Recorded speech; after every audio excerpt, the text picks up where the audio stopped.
Masih membahas soal amicus curiae atau sahabat pengadilan, surat yang diajukan ke Mahkamah Konstitusi dari pihak yang berada di luar ruang sidang untuk sama-sama menyajikan berbagai perspektif untuk hakim konstitusi dalam mengambil putusan atau mengambil keputusan dalam sidang sengketa hasil Pilpres yang akan diputuskan hakim konstitusi pada 22 April pada Senin mendatang. Tadi saya bertanya kepada narasumber saya, apakah kalau dilihat aliran surat yang masuk ke hakim konstitusi soal sahabat pengadilan ini perspektifnya berbeda-beda, mulai dari mendukung adanya putusan yang mengabulkan permohonan, ada juga yang menolak permohonan. Nah, kalau saya tanya ke Bung Aji dulu, kalau Anda melihat kira-kira nanti hakim konstitusi ini bisa melihat bisa mengambil putusan ini, melihat saran-saran yang masuk melalui amicus curiae tadi dari luar, ataukah lebih kepada fakta-fakta persidangan yang ada di ruang sidang? Ya baik, tentu secara normatif hakim saya percaya akan banyak perhatiannya di fakta-fakta dalam persidangan. Oke. Tetapi apakah pendapat yang lahir dari luar ruang persidangan diabaikan begitu saja? Tentu tidak. Ya, baik secara teori tadi Prof. Bayu mengatakan ada praktek soal itu dan juga dalam praktek di Indonesia juga terjadi. Nah, menurut saya begini, Mas. Saya pertama juga mau nanggap ini, tidak ada mobilisasi soal sahabat pengadilan ini. Saya pastikan, terutama 01 gitu, nggak ada mobilisasi. Dan yang kedua, kenapa kita juga tidak melakukan mobilisasi? Logika di pengadilan itu kan bukan siapa yang paling banyak, tetapi ini kan ngomong soal benar yang benar dan yang salah. Mau yang menyatakan benar 5 berbanding 90 juta, ya tetap benar itu yang 5 itu. Gitu. Nah, dalam situasi yang demikian itulah sebenarnya pentingnya kita memberi dukungan kepada hakim, terutama hakim Mahkamah Konstitusi untuk berani menyatakan mana yang benar, mana yang salah. Dan tentunya sesuai dengan koridor atau kewenangan yang ada dalam dirinya, yaitu menjaga konstitusi. Baik. Nah, itu kan peran utama yang sebenarnya kita mohonkan hari ini. Makanya kalau kita baca, saya berulang kali bilang, permohonan kita itu kan sangatlah logis, tidak dilatar belakangi atas dendam dan sebagainya. Karena nyatanya kita tidak lalu memohon menangkan 01, kan enggak sebetulnya. Kita hanya ingin menyatakan, mohonkan kepada Mahkamah Konstitusi, kalau ada yang salah tolong disangsi, gitu toh. Nah, ini yang kemudian penting untuk dicatat sekali lagi, tidak ada mobilisasi. Dan karena alasan kuat tidak mobilisasi itu kan sekali lagi, logika pengadilan itu bukan logika soal siapa yang banyak dan siapa yang sedikit. Ini arena di mana orang akan berdebat mana yang benar dan mana yang salah. Saya kira itu. Oke, Bung Habib, kalau tadi Bung Aji mengatakan ya amicus curiae ini akan meskipun tidak terlalu banyak yang dipertimbangkan nanti, tapi akan tetap didengar karena perspektif dari luar itu tetap juga jadi bahan pertimbangan oleh hakim. Tapi fakta-fakta persidangan akan mayoritas sepertinya menjadi pertimbangan hakim yang utama untuk mengambil putusan. Nah, kalau Anda melihatnya nanti hakim ini akan menolak seluruhnya permohonan pemohon atau mengabulkan sebagian atau justru nanti mengabulkan? Ya, pertama soal mobilisasi tidak mobilisasi, saya pikir nggak ada gunanya juga kita berdebat kusir, ya, karena kita bisa masing-masing berpendapat dan masing-masing membantah. Ya. Yang kedua, ada kesalah kaprahan ya selama ini yang mempertentangkan antara metode pengambilan keputusan yang disebut-sebut kuantitatif, disebut kalkulator, dengan metode pengambilan keputusan yang disebut-sebut kualitatif. Lalu pertentangan seolah-olah Mahkamah Konstitusi itu hanya mengacu kepada konstitusi, lalu harus mengabaikan aturan perundang-undangan di bawahnya. Logika dan praktek yang terjadi di Mahkamah Konstitusi tidaklah seperti itu. Karena memang Mahkamah Konstitusi ini kan memeriksa tuduhan-tuduhan yang harusnya faktual. Ya, faktual itu apa? Fakta. Ya, yang harusnya fakta. Fakta itu harus menilai fakta seperti apa caranya. Harus dibuktikan. Bukan hanya dengan pendapat kalau bicara soal fakta. fakta kecurangan, misalnya kan disebutkan dengan jelas ya, terutama paslon 3 yang merumuskan adanya kecurangan terstruktur, sistematis dan masif. Nah, kecurangan itu kan harus dibuktikan. Apa? Peristiwa kan? Peristiwa harus dibuktikan, siapa pelakunya, di mana dilakukan, apa alat buktinya, bagaimana relevansinya dengan paslon tertentu, dan apa signifikansinya. Ingat ya, kalau kita bicara di MK, tentu kita bicara soal signifikansi. Karena apa, misalnya kalau kita bicara soal TSM, tetap ada aturan signifikansi. Setidaknya terjadi di 50% provinsi di seluruh Indonesia. Jadi kalau kita pengalaman yang mengacu pada praktek 2019, kita itu kan berhukum berdasarkan ketentuan undang-undang, lalu mengacu pada penerapan undang-undang tersebut sebelumnya pada peristiwa yang sama. Ya, sehingga kalau membuat komparasi itu kita mesti hati-hati. Jadi undang-undang yang kita pakai saat ini sama dengan undang-undang yang kita pakai tahun 2019, yaitu Undang-Undang Pemilu nomor 7 tahun 2017 tentang pemilihan umum. Ya. Lalu undang-undang ini pernah dipakai pada sengketa Pilpres nomor 1 tahun 2019. Ya. Nah, itu sengketa Pilpres, bukan pilkada. Nah, sekarang ini kan sengketanya apa? Sengketa Pilpres. Oke. Lalu undang-undangnya apa? Undang-undang 7 tahun 2017. Sama kan? Nah, dalam penerapan ya hukum ya di sengketa PHPU Pilpres tahun 2019 ya, jelas ya dan tegas ya, bisa dibaca nanti di pertimbangan hukum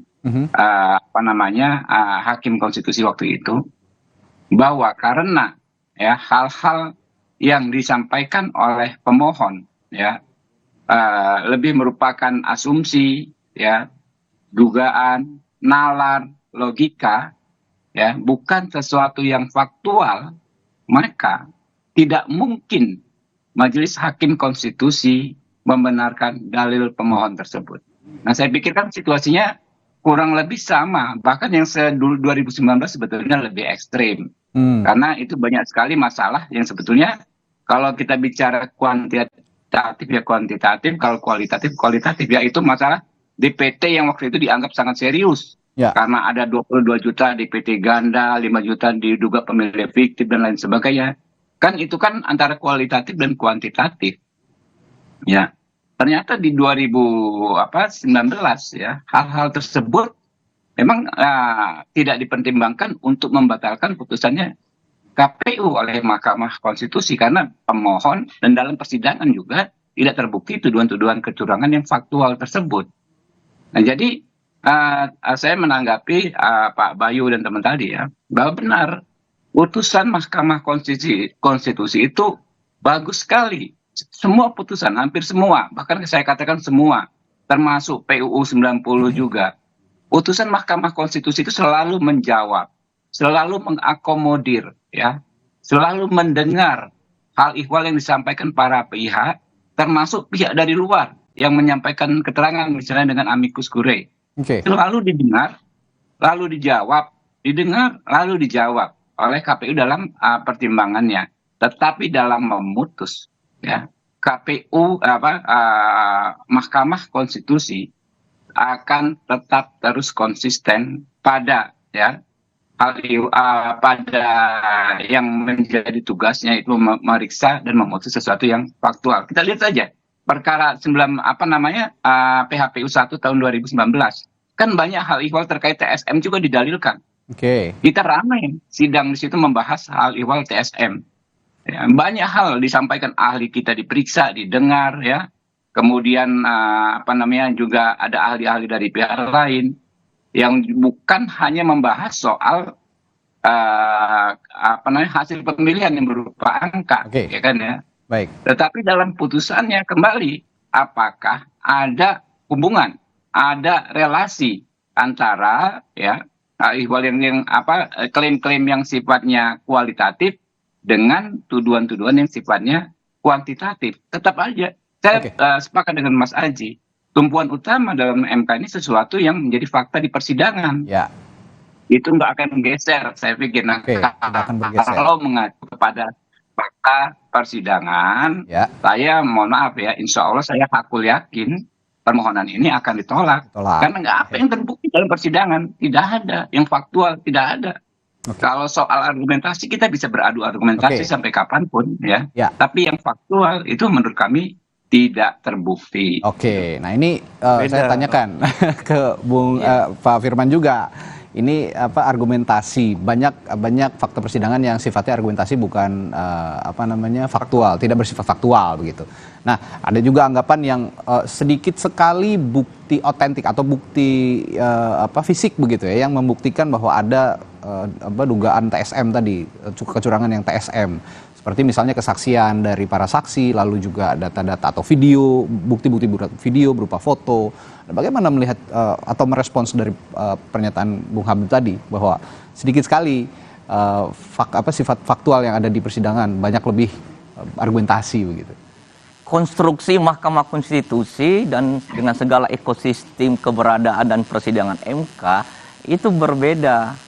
Tidak persis sama dengan badan peradilan di bawah Mahkamah Agung dalam konteks misalnya persidangan di pengadilan negeri baik yang bersifat kepidanaan dan keperdaraan. Karena ini adalah sebuah badan peradilan yang berkaitan berintikan pada soal pengawalan perlindungan konstitusi. Kebetulan saja ini soal pilpres, tapi ini adalah dalam kaitan dengan pembangunan demokrasi dan penguatan konstitusi. Nah, untuk itu maka kami sebagai tim hukum prinsipal 03 sesungguhnya sudah melihat betul dan masyarakat bangsa juga melihat bahwa sosiologi persidangan dan nantinya juga sosiologi putusan Mahkamah Konstitusi tetap pada dua hal misalnya, yaitu soal pembuktian, yaitu bahwa fakta persidangan. Tetapi doktrin ini juga meliputi soal, yaitu soal keyakinan seperti yang disampaikan tadi Profesor Bayu. Dan ini doktrin di mana-mana di dunia ini dan di dalam persidangan, apalagi di level Mahkamah Konstitusi. Maka kami menangkap sesungguhnya Mahkamah Konstitusi membuka ruang bagi adanya keadilan dan kebenaran, yaitu misalnya dengan membuka ruang bagi adanya kesimpulan yang ditampilkan oleh para pihak. Dan juga di dalam kesimpulan itu dihadirkan yaitu soal bukti tambahan. Kemudian dengan membuka ruang bagi misalnya sahabat pengadilan, amicus curiae. Dan itu adalah pertanda baik dan positif. Nah, untuk itu maka kami berkeyakinan betul, kami juga berpengharapan secara demokratik konstitusional bahwa putusan yaitu Mahkamah Konstitusi tentu bisa mendengar, mempertimbangkan apa yang menjadi basis posita permohonan kami dan juga petitum. Nah, ada beberapa petitum yang kami sampaikan, tapi minimal dua hal yang prinsipil yang sebetulnya ini saling berkaitan, berkesesuaian. Yang pertama adalah memohon kepada Mahkamah untuk mendiskualifikasi pasangan calon 02. Yang kedua adalah memohon kepada Mahkamah untuk memerintahkan KPU melaksanakan pemungutan suara ulang. Dan ini kami perkuat dengan basis permohonan dan juga sejumlah pendalilan dan pembuktian. Makanya kami menghadirkan saksi ahli, saksi fakta. Jikalau melihat Mas Radi misalnya soal komposisi konfigurasi saksi ahli dan saksi fakta yang kami hadirkan, maka benar-benar itu mengkonfirmasi apa yang kami sampaikan dari awal sebagai premis dari tim kuasa hukum 03 bahwa memang ada pelanggaran substansial, ada pelanggaran terstruktur, sistematis dan masif. Kemudian yang kedua adalah ada pelanggaran prosedural dan kemudian kami sampaikan di kesimpulan dan juga ada beban pembuktian. Nah, untuk itu maka sesungguhnya secara permenungan yang mendalam, secara pemikiran strategis juga, para sahabat pengadilan sudah menyampaikan itu. Yang misinya adalah tidak untuk kepentingan 03, 01, dan 02 bahkan, tapi beyond, melampaui apa yang menjadi kepentingan kelompok, tapi kepentingan bangsa dan negara. Kan bisa dilihat narasinya, bisa dilihat konstruksinya. Nah, untuk itu maka kami berkeyakinan betul, karena ini Mahkamah Konstitusi tidak hanya dengan pendekatan, dengan paradigma yang kuantitatif, tapi adalah sebuah mahkamah yang memang menampilkan juga soal keyakinan. Makanya dengan beberapa waktu terakhir, bagaimana menggali keadilan kebenaran, maka mahkamah membutuhkan sejumlah masukan. Selain juga fakta persidangan, pembuktian itu, tapi juga tentu diambil inisiatif oleh mahkamah melalui beberapa kalangan masyarakat dan masyarakat untuk semakin menambah keyakinan. Kita ingat betul bahwa mahkamah dalam beberapa putusan juga mengambil inisiatif tidak hanya dibebankan kepada para pemohon. Karena dalam beberapa putusan juga Mahkamah dalam rangka untuk penguatan konstitusi, maka menginisiatif untuk malah memperkuat keyakinan. Bisa dilacak sedemikian rupa di dalam bentuk dokumentasi putusan Mahkamah Konstitusi. Sebetulnya di dalam persidangan MK melalui PHPU tahun 2019, sebenarnya Mahkamah juga sudah menyentuh, sudah menyindangkan yang berkaitan dengan pelanggaran TSM, terstruktur sistematis masif. Ada sejumlah pihak, ada sejumlah saksi, dan majelis juga yang mendialogkan itu. Tapi bahwa kemudian itu terpenuhi dan tidak terpenuhi, itu soal lain. Memang waktu 2019 tidak terpenuhi, tidak terbukti. Jadi instansi pelanggaran TSM itu menjadi bagian dari Mahkamah Konstitusi. Ada satu kemajuan, dan kali ini di dalam 2024, lagi-lagi Mahkamah Konstitusi semakin memaknai keberadaan MK untuk menjaga konstitusi, menegakkan demokrasi. Dan untuk itu maka tentu kita menunggu hari-hari berikut ini bahwa pada akhirnya keluhuran Mahkamah Konstitusi, keagungan putusan Mahkamah Konstitusi terletak pada sejauh mana penggalian keadilan kebenaran tanpa melihat kepentingan 03, 02, 01. Tapi benar-benar untuk mengisi, memaknai Indonesia kita ini sebagai negara proklamasi yang mengedepankan kepentingan rakyat, kedaulatan rakyat. Itulah inti dari proklamasi negara Indonesia. Ya, silakan singkat saja Bung Aji. Sebelum ke Prof Bayu nih. Ya, jadi saya menanggapi beberapa hal. Pertama soal hukum kita yang terus berkembang gitu. Kita tidak bisa menyamakan PHPU 2024 ini atau perselisihan hasil pemilu 2024 dengan 2019 meskipun undang-undangnya sama, sebab ada begitu banyak perkembangan dari Undang-Undang 7 2017 yang salah satunya dilakukan oleh MK gitu ya. Misalkan putusan 90 itu kan bagian dari perkembangan Undang-Undang 7 2017 gitu. Dan itu juga kemudian kemudian terjadi juga pada soal penyamaan antara rezim pemilu dan pilkada. Kalau Bang Habib ngomong soal hati-hati membuat perumpamaan misalkan atau menganalogikan satu kasus, enggak. Perumpamaan atau ketika kita berargumentasi soal diskualifikasi dengan mengangkat contoh kasus pilkada, itu juga bukan berangkat dari ruang kosong. Karena pada tahun 2022, putusan MK 85 itu sudah memasukkan kembali pilkada sebagai bagian dari rezim pemilu.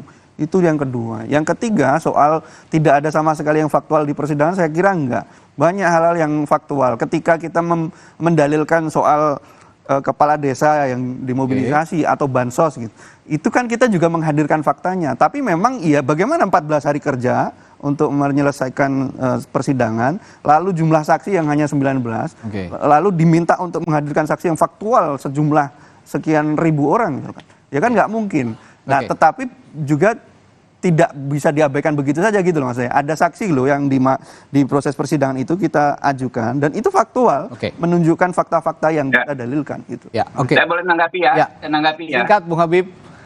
Ya. Silakan. Tentu ya. Sorry ya Pak Bayu. Ya.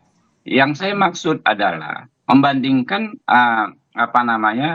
pilkada dengan pilpres tidak bisa dilakukan karena undang-undangnya berbeda. Ya, Undang-Undang Pemilu 7 tahun 2017 adalah undang-undang yang menurut saya sudah sangat lengkap.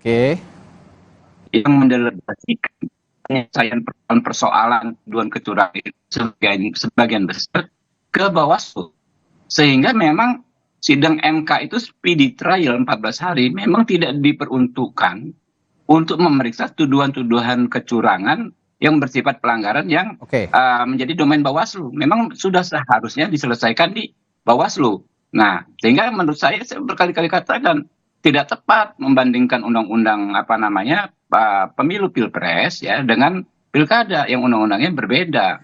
Izin Jadi kalau tadi dikatakan ya, nanti dulu dong, saya menanggapi dulu dong, ya kan, soal misalnya kepala desa, berapapun banyaknya, kalau hal tersebut dengan taat azas, ya, diselesaikan melalui jalur yang benar, kamar yang benar, ya, termasuk juga misalnya soal tuduhan ketidakabsahan Gibran sebagai cawapres. Ya. Itu kan ada yang namanya di buku keempat Undang-Undang Pemilu ya, di 469 ada yang namanya sengketa proses. Bisa dilakukan di situ dan memang harus dilakukan di situ.